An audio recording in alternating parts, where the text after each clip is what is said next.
ज्योतिष शास्त्रों में भगवान नाम तथा प्रार्थना का भी विशिष्ट महत्व बताया गया है। कहने का अभिप्राय है, जो ज्योतिष शास्त्र में भी भगवान के नामों का महिमा प्रधान रूप से कहा गया है। जैसे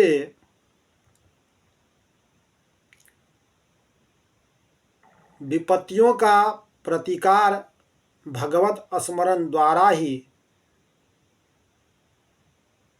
बृहत्पराशर में दशा अंतरदशा के प्रसंग में निरंतर बताया गया है कि यदि दशा नायक में अंतरदशा का स्वामी 9वें भाव में व 12वें भाव में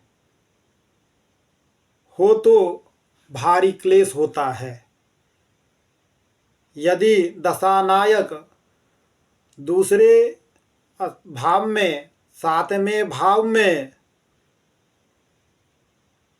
हो तो अकाल मृत्यु भी हो सकती है।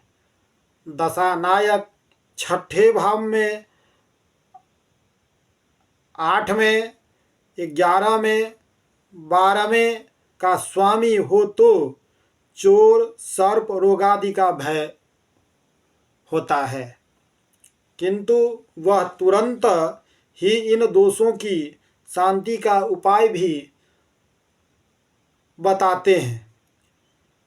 उनका कथन है कि यदि इन आपत्तियों का कारण बुध बन रहा हो तो विष्णु सहस्रनाम का पाठ करना चाहिए। यदि इन भावों का स्वामी दशानायक गुरु हो तो शिव सहस्रनाम का पाठ करना चाहिए। यदि सूर्य द्वारा हो तो सूर्य सहस्रनाम एवं आदित्य हृदय स्तोत्र का पाठ करना चाहिए। इसी प्रकार अनन्यान ग्रहों में भी दुर्गा सप्तशती, शिव अभिषेक, नाम जप, मृत्युंजय जप, ग्रह जप आदि उपाय बताए गए हैं। वे सभी स्तोत्र पाठ, उपासना, जप, सहस्त्रनाम आदि भगवत स्मरण ध्यान के प्रकार भी नाम जप ही हैं। उपासना पद्धति में भेद तात्कालिक चमत्कार के लिए हैं, अन्यथा समाहित होकर भगवत स्मरण जप के किसी भी प्रकार से लाभ होगा।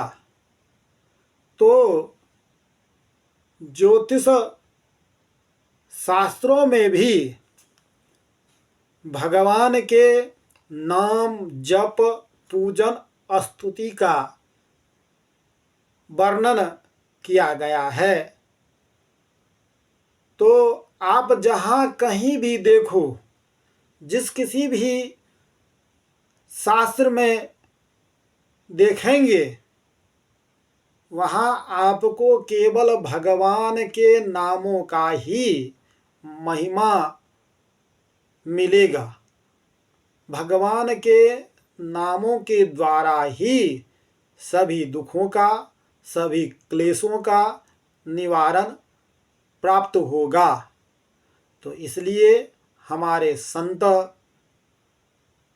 भी भगवान के नाम लेने के लिए, उनका उच्चारण करने के लिए, उनका स्मरण करने के लिए सदा सर्वदा कहते रहते हैं। और इस जीव मात्र का भी धर्म भगवान के नामों का निरंतर जप करना ही श्रेष्ठ बताया गया है।